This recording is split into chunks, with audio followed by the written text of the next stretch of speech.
Good morning, gardeners. So glad to be with you this morning, and happy Father's Day to everybody. Everybody, we're so glad that you're here. Our prayer is that you'll experience the love of God in and among this community of faith. You'll be changed somehow. You'll let the Spirit into your body in a new way, and you're going to leave this place fathering the world, loving and caring for the world. So just a little responsibility as we hang out here. So we're glad you're here. Hey, you should have received a bulletin on the way in. On here is a connection card. That connection card comes off. It's how we pray, how we connect with each other each and every week. Let us know you're here. Let us know your information, and let us know your prayers. A couple things I'd like to highlight as we move into service is we had our first session of Love's Redeemed Daughter. We're having 3 sessions. Each one stands alone. So if you would like to join us on Wednesday evening, last week was powerful. I don't know what else to say, just powerful. The author of the book was with us, just a powerful experience. But let us know you want to take that course so we can make sure we get you the information via email during the week. So lots more going on, Beef and Boards and Exodus Refugee program, our little give this month, so make sure you get your little give things together and get them here. And next week is Music Sunday, so looking forward to sharing in that. So today we're going to look at some different scripture texts that kind of talk about what it means to be a father. The first is from Proverbs, and it is, "The righteous man walks in integrity. His children are blessed after him." You know, sometimes a righteous father walks, but other times he plays basketball or water skis or shares in skateboarding with his kids. Well, just take a look and see what a righteous father does. "I will not make you pay $1 more for anything I want."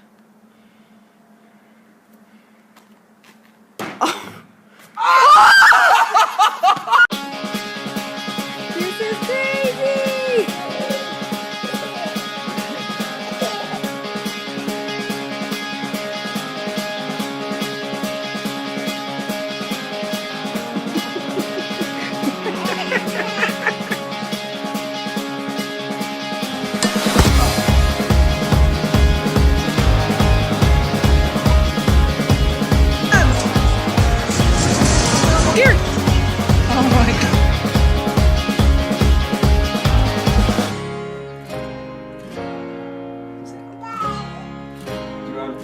Whose idea was this?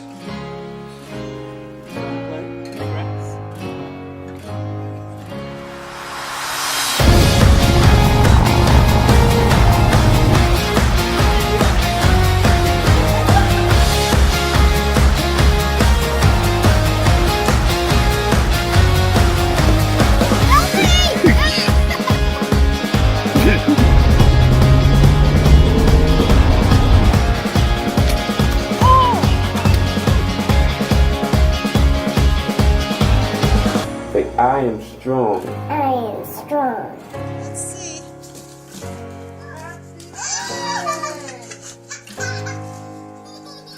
Papa!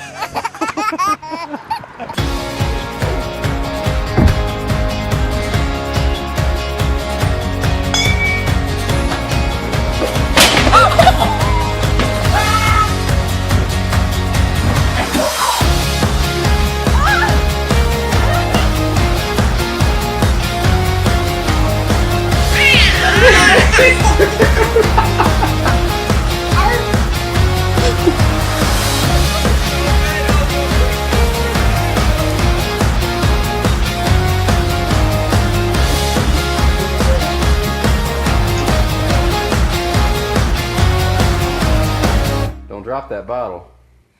Don't do it. Jude!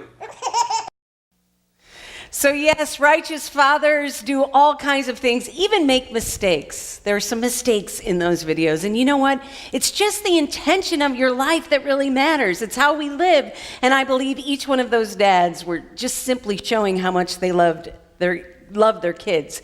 You know, in Exodus, it says this about a father. It defines father as full of compassion and mercy, slow to anger, abundant in loyal love and truth. How many of you saw Mark Daniels this week? I bet most of you saw him, but you don't know his name. He is a dad whose little daughter was in a ballerina recital, and she just totally freaked out. And he had the other baby with him. Did you see him? And he got up there with the freaking out daughter, and he did the dance with her. I think that is amazing. That's how Mark Daniels, remember the name, is fathering his kids. I mean, that's a real heroic thing to do. Well, you know what? He is not the only hero in our midst. In fact, we have a hero in our own midst right here. Christina and Chris Bedoni got married, some time ago. And then on Christmas Eve, they shared in a family baptism. Well, not long ago, Christina had to be hospitalized for 11 days. And well, that means that Chris had to take care of a new baby as well as Ben, his older brother. When I saw Chris at the hospital, I have to admit, he looked pretty bad. He was tired, and so I said, "So, how's it going there, buddy?" And he said, "Well, I've been running around getting the kids, cooking dinner, doing laundry, cleaning the house, getting the kids the bath, getting the kids to bed. It's a lot to do on your own. You don't know how much you take for granted until you lose your better half." Literally, my better half. What a guy, huh? Now, Chris was a pretty great dad before Christina went into the hospital. But there is something about this role, this shift that Chris had to take, that this new love and appreciation he has for his wife here early on their lives. I think that is pretty amazing. Here's another story I saw this week. This is Josh Marshall. Josh has a son named Gabriel who had a brain tumor. It left a terrible scar, and people started staring at it. This was pretty difficult for Gabriel and for his dad. So do you know what his dad did? His dad went and got a tattoo to match his son's scar. You know, I think we're a nation that right now needs these stories. We need to hear about the Marks, we need to hear about the Chris's, and we need to hear about the Joshes. Why? Because it has been a really rough year for men in this country. Between Me Too and all of the situations with men harming women and the big fall of big Hollywood people, men are getting a really bad rap these days. In a recent University of Colorado study, when asked to define men, participants used words like, this is tough, aggressive, forceful, selfish, greedy, conceited, unemotional, shallow, and egotistical. Furthermore, when they viewed men, they viewed all these positive traits were absolutely lacking, like being forgiving and generous, patient, supportive, gentle, considerate, devoted, clear-thinking, and fair-minded. None of those ever made the list for men. Now, on the other hand, same study asked about dads. Dads, and these are the words that came up: supported, devoted, clear-thinking, and mature. Those were the most popular responses. So, I believe, men, it's time for you to start moving into more your role as dad in the world. Wouldn't it be great if we could somehow take over the whole media frenzy that goes on each and every day, and the tweets and all that stuff that happens? What if we had Marks and Chris's showing up in our feed on a regular basis? What if the greatest thing that showed up on your feed was a dad dancing in a recital?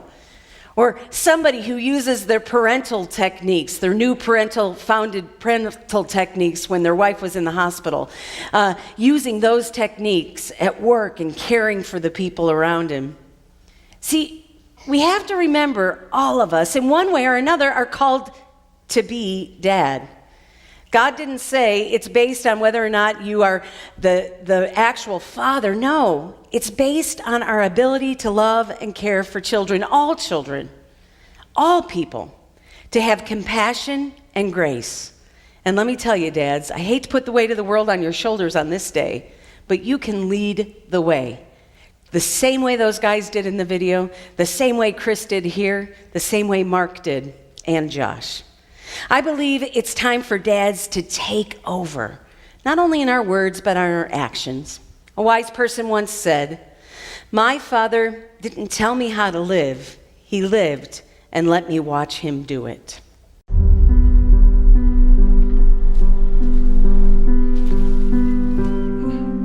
Ever notice in the moment your balloon came back? Or why you like to work with your hands? Or why your friends always came and played at your house? Ever wonder how vacations are made?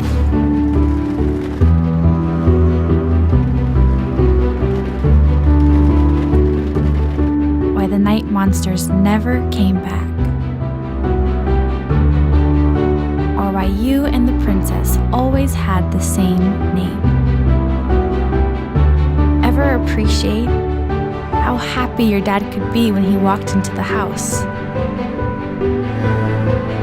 How goofiness can ease the tension? Or the non-stop battle he fights between supporting his family and supporting his family.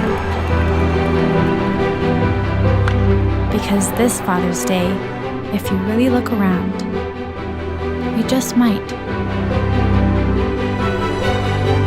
You might appreciate where some of your passions came from. Might wonder on the dreams of those before. And might notice that being the bad guy is sometimes a very hard job.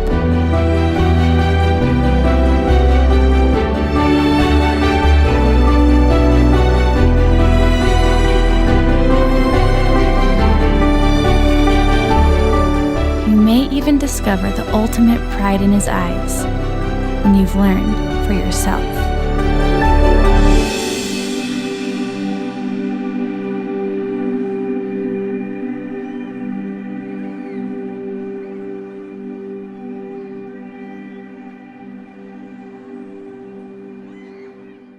Thanks, Deb.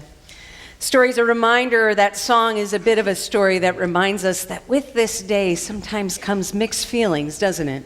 I mean, there are people in this space who have lost fathers this year. There are fathers who have lost children. And so what do we do? Well, the psalmist reminds us that an earthly father expresses love for his children, and it's no different with our heavenly Father. We lost my father-in-law this year, Stuart Holmes. He was a man who welcomed me with open arms, even though that meant his son moving some 5,000 miles away. My husband Andrew and his dad are pretty close. They had a really very close relationship. His dad worked with wood, and then Andrew worked with wood, and then they were both ministers. Stuart was always there to share in thoughts on a message, particularly those around the garden here, or to read whatever it was that Andrew was writing, and they had a really great relationship. Andrew's dad wrote actually published a book about his life and life story and life experience, and in it he talks about the birth of his sons. He indicated that they were just starting to let fathers into the delivery room when Andrew and his brothers were born. But some midwives were a little more difficult and not very excited about that and letting fathers in, and it just so happened that they had those kind of midwives. It's clear when you read this writing, he is very disappointed that he missed the birth of his sons. Very disappointed. I am sure just as disappointed as his sons were when he was birthed into life eternal, for he died unexpectedly one night at the hospital. Here's a picture of the 4 generations of Holmes men. This is Andrew, his dad, his son David, and grandson Matthew. It's a reminder to all of us of the powerful legacy of love that we leave behind. You know, maybe the greatest lesson here today is not necessarily the beginnings and the endings and the beginnings again, the births and the deaths and the births into life eternal, but instead how it is we do the in-between. How are we showing up? Perhaps we can all find ways to show up as dad. You don't have to be male to show up as dad. Perhaps you can be dad to some kid in your neighborhood that doesn't have that kind of attention from somebody else. Maybe for you, it means being Mr. Mom while your wife isn't well. Maybe showing up means sharing dancing in a ballet recital and comforting your daughter no matter what it takes. Maybe you can show up by creating a tattoo that represents so much more than just a scar, but the love of a father.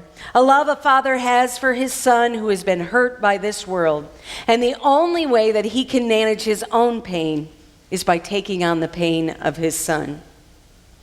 May we all be brave as we leave this place today, mindful that we can behave in ways to redeem this world with the love of God our Father. All we need to do is be willing to step forth with the love of God, to step forth realizing that we're all God's got, to be mother, father, sister, friend. God needs us to help in the redemption of the world with the gracious gift of love. That's all God asked of us. That's all God asks, is that we do our best. And yes, there will be mistakes, there will be problems, but all action guided by love will make a difference and help God's goal for this world come to fruition. Again, I love this quote by Clarence Buddingham Kelland. My father didn't tell me how to live, he lived and let me watch him do it. These last three sections of this message are, Deb shared a song by Luther Vandross, what was a true account of his life. Soon after this message, we'll have a really special song by Dave, and it was written by Peter Gabriel when his father became ill and he helped in the care of his father. But perhaps the most powerful experience that I've had of a father lately is a father who taught a lesson back in 1959, a reminder of the power of our actions, and a father who was way ahead of his time.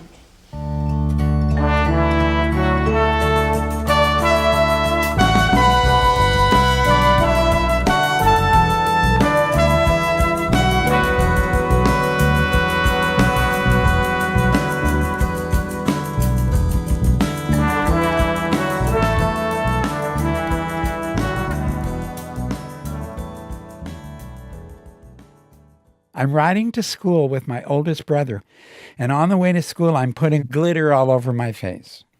And my brother said, "What in the hell are you doing?" I said, "I'm putting on my costume." He said, "Well, I wouldn't be caught dead wearing that." So he dropped me off at the school, and he called my dad up, and he said, "Dad, I think you better get up there. This is not going to look good." So my dad drove up to the high school. And he had his farmer jeans on, and they had cow crap on them, and he had his clodhopper boots on. And when I saw him coming, I ducked around the hall and hid from him. And it wasn't because of what I was wearing. It was because of what he was wearing. So the assembly goes well, and I climb in the car, and I'm riding home with my father. And my father says to me, I was walking down the hall this morning and I saw a kid that looked a lot like you ducking around the hall to avoid his dad, but I know it wasn't you because you would never do that to your dad. And I squirmed in my seat and I finally busted out and I said, "Well, Dad, did you have to wear your cow crap jeans to my assembly?" And he said, "Look, everybody knows I'm a dairy farmer. This is who I am." And he looked me square in the eye. And then he said, "Now, how about you? When you're a full-grown man, who are you going to go out with at night?" And I said, "I don't know." And he said, "I think you do know. And it's not going to be that McLaughlin girl that's been making goo-goo eyes at you, but you won't even pick up the damn telephone. And I'm going to tell you something today, and you might not know what to think of it now, but you're going to remember when you're an adult. Don't sneak. Because if you sneak like you did today, it means you think you're doing the wrong thing. And if you run around and spending your whole life thinking that you're doing the wrong thing, then you'll ruin your immortal soul. And out of all the things a father in 1959 could have told his gay son, my father tells me to be proud of myself and not sneak. My reaction at the time was to get out in the hayfield and pretend like I was as much of a man as I could be. And I remember flipping 50-pound bales 3 feet up into the air going, I'm not a queer. What's he talking about? But he knew where I was headed. And he knew that making me feel bad about it anyway was the wrong thing to do. I had the patron saint of dads for sissies. And no, I didn't know it at the time, but I know it now.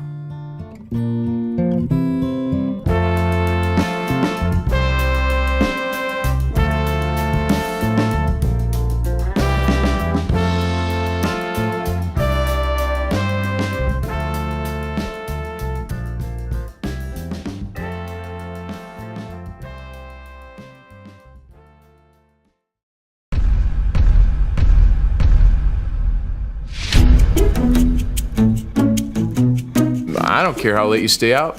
Stay out as late as you want. You want to borrow the new car? You want to borrow my credit card? Kids today, they really have it rough.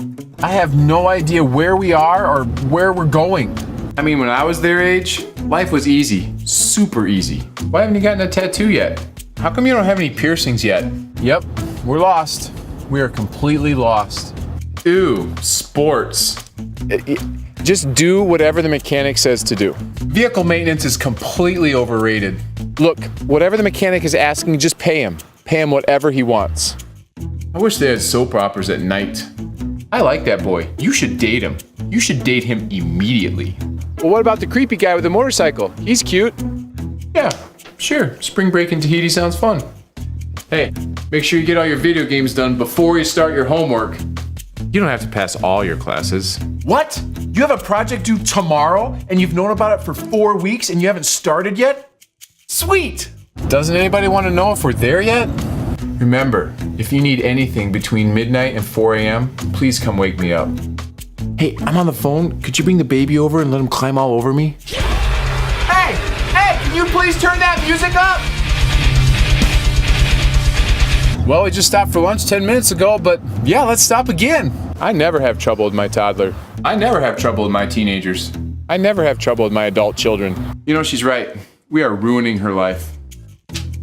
Yes, more homework to correct. All right, whining. Yay, tantrums. Vomit. We just really need to spoil these kids more. Sorry, buddy. I don't know any good jokes at all. You're 16. You pretty much know everything now. I think 18's a great age to get married. Okay, remember, make sure you turn on all the lights before you leave the house. Hey, could you leave the front door open for a couple hours? Thanks.